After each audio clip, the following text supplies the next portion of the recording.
सभी लोगों को गुड आफ्टरनून। आज मैं बात करने वाला हूं कल हुए मैच आरसीबी वर्सेस एलएसजी की। आई होप आप सब ठीक हैं, सब बढ़िया है। तो आरसीबी के साथ जो मैच हुआ है कल एलएसजी का, आई थिंक सब एक ही बात कह रहे हैं, सेम ओल्ड स्टोरी।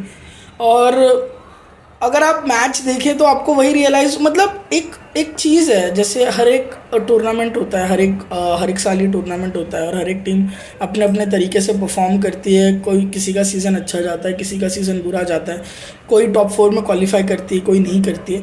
बट एक पैटर्न जो है वो फॉलो होता है। विनिंग टीम का जो पैटर्न है वो हम देखते हैं, चेन्नई का कैसा है, मुंबई का कैसा है। आरसीबी का जो पैटर्न है वो लक वाला पैटर्न है। मैं आपको समझाता हूँ वो मैं क्यों ऐसा कह रहा हूँ। क्योंकि ये चीज़ हम तो देखते आए, हम 16 साल से देख रहे हैं क्रिकेट। जितने भी लोग आरसीबी का क्रिकेट देखते हैं वो परेशान हो चुके हैं कि वही सेम ओल्ड स्टोरी होती है। जब बैट्समैन ज़्यादा रन बनाता है तो बॉलर डिफेंड नहीं कर पाते हैं, और जब बॉलर रन दे देते हैं तो बैट्समैन उससे चेज़ नहीं कर पाते हैं। कहीं ना कहीं वो लैक हो जाता है।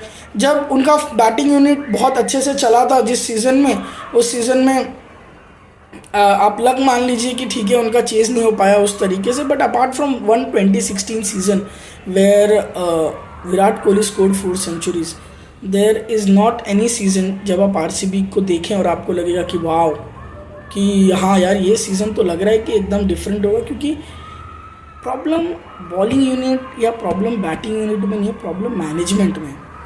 अब समझना पड़ेगा हमें बहुत बेसिक तरीके से कि यहाँ पे प्रॉब्लम एक्चुअली में क्यों मैं कह रहा हूँ कि मैनेजमेंट का और टीम का नहीं है। टीम जब बनती है, टीम बनती सिर्फ असेंबल करना नहीं होता है यहाँ पे कि आपने एक बेस्ट बैट्समैन बुला लिया, आपने एक बेस्ट बॉलर बुला लिया, आपने एक बेस्ट ऑलराउंडर बना लिया और ऐसे 11 प्लेयर खड़े कर दिए और बन गई टीम, और अब आप जाइए जीत जाइए टूर्नामेंट। टीम एक कल्चर से बनती है। टीम की सबसे इंपॉर्टेंट चीज़ होती है वो यूनिट होना चाहिए, वो लगनी चाहिए कि वो टीम है। आपके पास भले ही बेस्ट रिसोर्सेज ना हो, बेस्ट बॉलर ना हो, बेस्ट फील्डर ना हो, बेस्ट कैप्टन ना हो, बट क्योंकि आप एक साथ खेलते हैं, जुट के खेलते हैं, एक दूसरे की कोई किसी की कमज़ोरी को बैक कर रहा है, कोई किसी के स्ट्रेंथ पे जा रहा है टीम के साथ, तब जाके वो टीम बनती है। और तब आप देखते हैं कि एक नॉर्मल सी टीम भी जब बड़ी सी टीम को हराती है तो वो जो अपसेट होता है उसमें आप देखते हो कि यार सब लगे हुए थे कि आपको, मतलब हर एक बंदा जो है ना वो क्लिक करता है। आरसीबी के साथ वही प्रॉब्लम। मैं आपको ना एक बहुत ही बढ़िया एग्जांपल देता हूँ केकेआर का। केकेआर ने पहले 3 सीज़न, फर्स्ट सीज़न में जब Shoaib Akhtar, Sourav Ganguly, Ishant Sharma, Brendon McCullum, Chris Gayle ये सब भी थे उनके पास। पहले के 3 सीज़न आप केकेआर की देखिए कैसा था। प्लेयर्स थे, अमेजिंग प्लेयर्स थे, पर bottom of the table qualify नहीं कर रहे थे। क्या हो रहा था, क्या प्रॉब्लम हो रही थी? उन्होंने बोला कि अब हम मैनेजमेंट चेंज करते हैं, हम तरीका चेंज करते हैं, हम कुछ गलत कर रहे हैं। 3 सीज़न हो गए, हम कुछ गलत तो कर रहे हैं कि जिस वजह से हम क्वालिफाई भी नहीं हो रहे। उन्होंने 14 करोड़ में गौतम गंभीर को खरीदा, उसके बाद जैक कैलिस लेके आए, मनोज तिवारी लेकर आए। बड़े सौरव गांगुली को कोलकाता से छोड़ना इतना क्रिटिसिज्म उस टाइम पे भी झेलना पड़ा था कि Sourav Ganguly Kolkata blood and how are you leaving them, और कितनी सारी फसाड़ हुए थे। बट स्टिल उन्होंने गौतम गंभीर को बनाया। एंड उसके बाद देखिए 2011 they were in the top 4, 2012 they won, 2013 they were not in the top 4, they missed by it, 2014 they again came and became champions, 2015 they were again in top 4, 2016 also they were in top 4. अब देखिए एक team, जब आप IPL अगर आपको जीतना होता है तो जो टीम मैनेजमेंट है, जो बाय खरीदते हैं, सिर्फ कोचिंग स्टाफ और वो नहीं, पूरा मैनेजमेंट, वो हर एक चीज़ सोचता है। वो सोचता है कि हम कहाँ गलती कर रहे हैं और हमें कैसे इम्प्रूव करना होगा। सिर्फ जस्ट बिकॉज मैं एक टीम का प्लेयर ले लेता हूँ या एक टीम के प्लेयर मेरी टीम के कोई प्लेयर आ जाएगा और उससे मेरी टीम जीतने लगेगी, तो ऐसे नहीं होता है। इस तरीके से टीम नहीं बनती है। उन्होंने चेंज किया, उन्होंने गौतम गंभीर को कैप्टन बनाया, एक नया माइंडसेट आया, और फिर एक नए माइंडसेट से जब उन्होंने खेलना स्टार्ट किया तो अब देखिए उनमें चेंजेस आए। आरसीबी मैनेजमेंट की दिक्कत है, उन्होंने कभी इस चीज़ पे फोकस ही नहीं किया कि हम क्या गलत कर रहे हैं। उन्होंने बस फोकस किया कि हम जीत नहीं रहे तो बदलते रहते। क्यों नहीं जीत रहे हैं, क्यों का क्वेश्चन मार्क उन्हें नहीं। हाँ, बॉलिंग यूनिट खराब है तो क्या करते हैं, हाँ महंगे प्लेयर ले लो, ये 15 करोड़ का इसको पेसर ले लो, ये 14 करोड़ का पेसर ले लो, ये 10 करोड़ का पेसर ले लो, ये इसको 10 करोड़ में ले लो। ऐसे थोड़ी होता है, ये थोड़ी है। आप ऐसे टीम बन ही नहीं सकती है। आपको एक कल्चर बिल्ड करना पड़ेगा। मैंने कितने सारे पोस्ट, कितने सारे रील्स, कितने सारे इंटरव्यूज़ में देखा कि टीम बात कम्युनिकेट ही नहीं करती है। जब युजवेंद्र चहल का, आई थिंक मैं युजवेंद्र चहल जी का देख रहा था, जब उन्होंने कहा कि यार उनको बताया ही नहीं क्या कि उनको रिलीज़ कर रहे हैं। आप प्लेयर्स को बैक नहीं करते हो, आप या तो बैक करते हो तो आप देखते ही नहीं हो कि कहाँ इम्प्रूवमेंट होनी चाहिए। अभी मैं कुछ दिन पहले भी सुन रहा था कि आपके टीम में इतने अच्छे अच्छे बल्लेबाज हैं, तो आपके यंगस्टर्स क्यों नहीं उनसे सीख ले रहे हैं? क्यों अनुज रावत ने इतनी की इनिंग्स, सिर्फ एक इनिंग्स आई उस टाइम पे। जो प्रॉब्लम यहाँ पे, जो कोर का प्रॉब्लम है ना, स्ट्रेंथ पे ना खेलना, बहुत ऐसे बहुत छोटे छोटे छोटे छोटे छोटे प्रॉब्लम्स हैं, और ये छोटे छोटे प्रॉब्लम्स बड़े बन के दिखते हैं। प्रॉब्लम कोई बहुत मेजर नहीं है कि खेलना नहीं आता, ऐसा नहीं है, खेलना आता है। प्लेयर्स भी अच्छे हैं, नो डाउट प्लेयर्स अच्छे हैं। सिराज अगर आप देखें तो हाँ बढ़िया प्लेयर है, नो डाउट, बढ़िया की खराब प्लेयर नहीं है, माफ़ कीजिएगा, बढ़िया प्लेयर है, नो डाउट, उनमें कोई ऐसे की एबिलिटी नहीं है, ऐसा नहीं है। कैमरन ग्रीन ऐसे देखें, बेहतरीन player. Faf du Plessis, Glenn Maxwell, Virat Kohli, even Rajat Patidar, Dinesh Karthik, they are good players, they are not bad players, and if they play for any other franchise they will do good.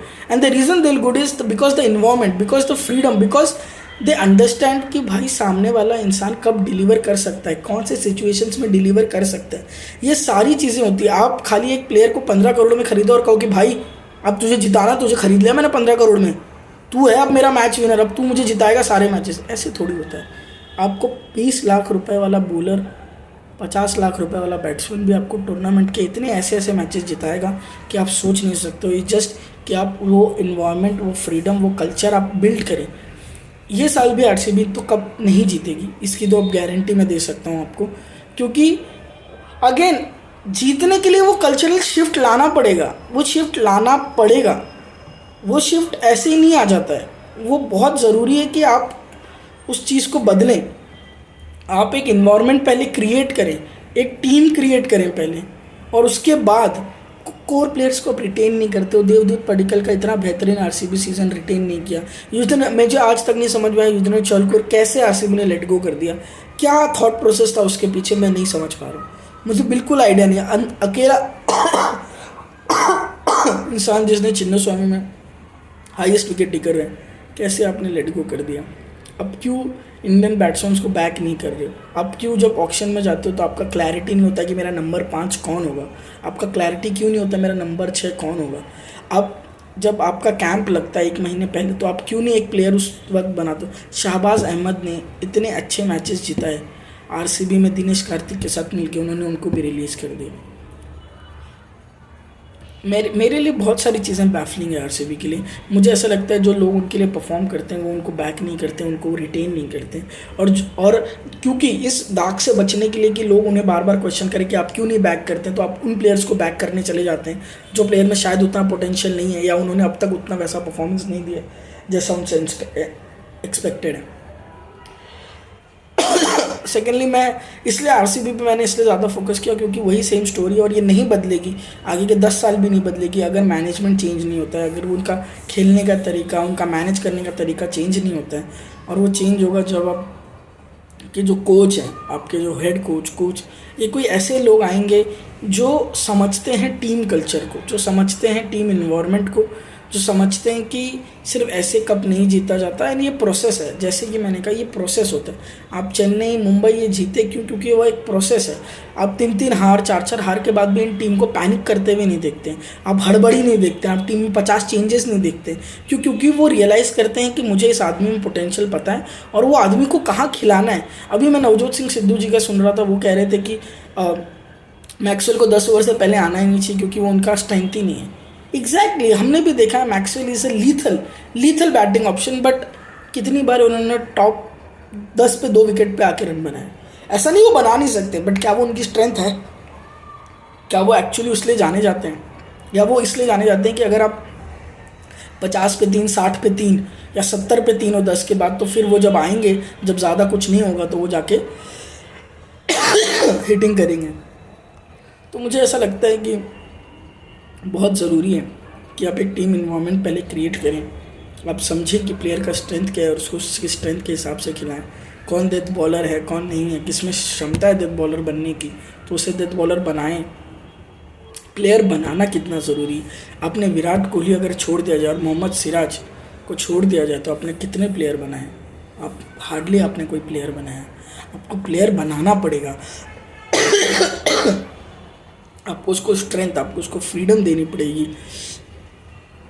जब एक मीडियोकर बॉलिंग लाइनअप से Mahendra Singh Dhoni IPL trophy जीत सकते हैं, mediocre bowling lineup से जब Rohit Sharma top 4 में लेके जा सकते हैं, तो आपके पास अच्छे बॉलर्स हैं, आपके पास रिसोर्सेज अच्छे हैं, आप क्यों नहीं कर रहे हैं? ये क्यों का जवाब आई थिंक मुझे लग रहा है उन्हें सोचना पड़ेगा, बार बार सोचना पड़ेगा। और apart from the match, Nicholas Pooran was amazing for LSG, ये आई थिंक सब लोगों ने बात की होगी। मैं बस इसीलिए मैंने केकेआर का एग्जांपल दिया कि जब आप देख रहे हैं कि आपकी टीम को जिस तरीके से परफॉर्म करना चाहिए नहीं कर रही है, तो रीथिंक करते हैं, ड्राइंग बोर्ड पे जाते हैं और एक प्रोसेस से चेंज करते हैं।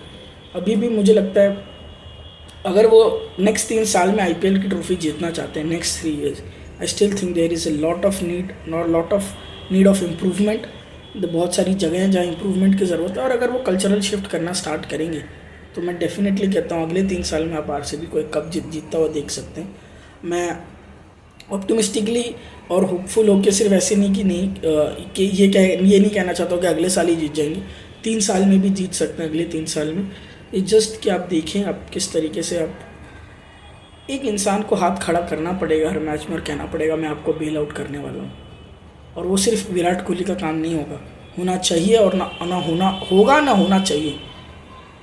बाकी प्लेयर्स को भी खड़ा होना पड़ेगा और कहना पड़ेगा हाँ ये मैच मैं लेके जाऊँगा, हाँ ये मैच मैं लेके जाऊँगा। और ये होता तब है जब उस प्लेयर को उतना बैक करते हैं कि हाँ, बैक करना ये नहीं होता कि सिर्फ हाँ जा भाई मैच खेल, 10 मैच खेल तू, सिर्फ उसको बैकिंग नहीं कहते हैं, उसके स्ट्रेंथ पे उसको बैक करना। जब वो नहीं रन बना रहा है तो उसको बताना है कि क्या इश्यूज़ क्या है, क्यों नहीं बने रन, क्या दिक्कत है, बात करना, डिस्कस करना, मेंटली उसे इस चीज़ से निकाल देना कि हाँ भाई कि नहीं मैं कुछ जज नहीं हो रहा हूँ। तो आई थिंक ये प्रोसेस है और वो प्रोसेस फॉलो करना पड़ेगा। Thank you so much, thanks a lot.